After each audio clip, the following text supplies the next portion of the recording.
A pleasant day to everyone. My name is Sam. Today I'm going to share about cats and dogs. Some of us like cats and others really love dogs. You may have noticed cats and dogs learn differently. Why are these animals different? For example, you can train dogs to lure over for a piece of food. It is a lot harder to train cats to do tricks. But that does not mean that cats are not as smart as dogs. It also does not mean that dogs learn faster than cats. Cats and dogs simply learn differently. Their learning styles influence the types of things you can teach these animals to do. It takes no time for cats to learn to use a special box for their bathroom.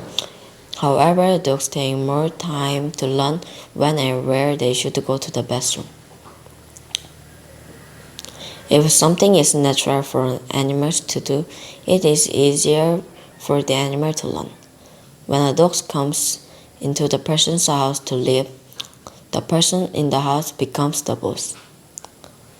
Your dog naturally wants to please you, so that you will let it live with you. Cats are different.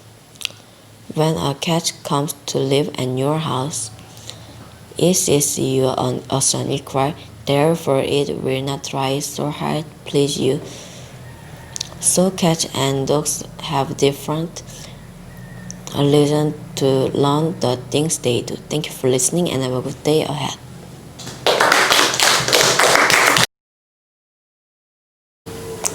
Good afternoon, everyone. I'm Belle. Before I proceed to the main topic, try to think of something that makes our house clean. You may think of broom, broomsticks, dustpan, or a piece of cloth.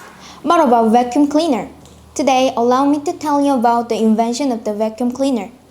During the 1800s, the popularity of carpeted floor was on the rise in America and Europe, and they were installed in homes, offices, and government buildings everywhere.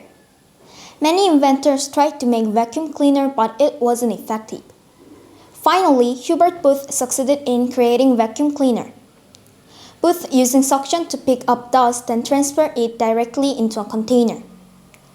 His machine included a motorized suction pump powered by gasoline. An attached hose was run over the carpet, sucking up dust and shooting it into a container. His machine was so large that it was to be mounted on a carriage and it took 2 people to operate it. Furthermore, because it was very expensive to produce, consumers couldn't afford it. So Booth selling his invention to the public. He started a door-to-door cleaning service. This service became popular with wealthy clients hoarding Paris, so guests could see the device in action. Now we have a lot of good vacuum cleaner and it based on the same principle as Booth's 1901 invention. I was very interested with this topic that I realized such a small part of our life could be so precious to us then and now. Without the vacuum cleaner, people will get so tired of cleaning their carpets manually, and even some people are allergic to dust. Also, it will surely take a long time to clean our homes without it, for it saves our time and energy. Vacuum cleaner is indeed a big help to us, thanks to Hubert Booth. Our lives become easier because of his great invention. Thank you and have a good day. Hello, I'm John. Have you heard about Paralympics? I guess after you heard this word, you will think about the word Olympics. Actually, Paralympics came from Olympics. Para means beside in Greek, and it is held every Olympic years. The purpose of holding Paralympics is people want to give opportunity to disabled people. It was first held for soldiers who came back hurt from World War II in England.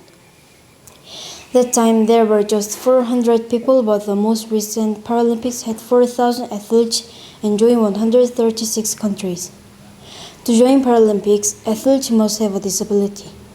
There are athletes who don't have some part of their bodies like arms and legs. Others have problems associated to their brain since birth. Some are in wheelchairs or others have or others are blind or have birth defects. But they still try to do their best, and actually they have good skills. People don't pay attention to disability, but they focus on skills. I think we should be like Paralympic athletes.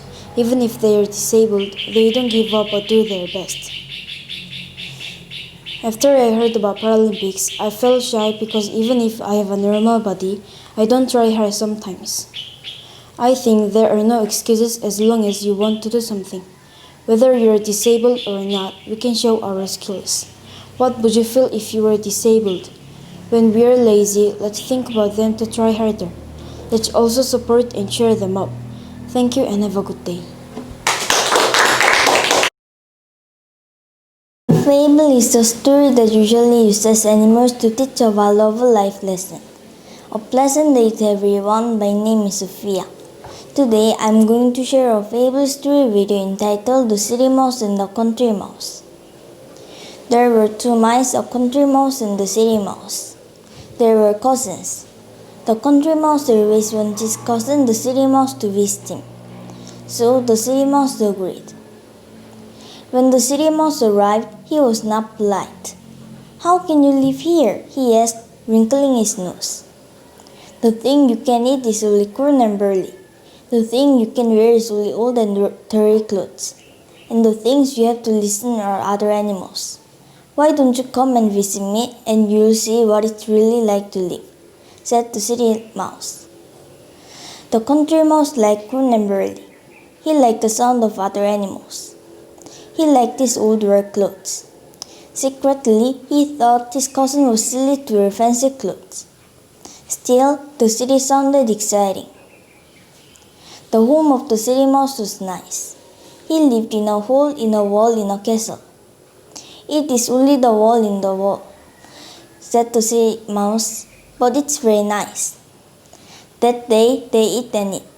But since the country mouse was not used to city food, he became sick. That night, two dogs ran into the room and nearly catch the country mouse's tail. Finally, he said that he wanted to go back to his town where it's very peaceful. Did you enjoy the story? Thank you for listening and have a good day.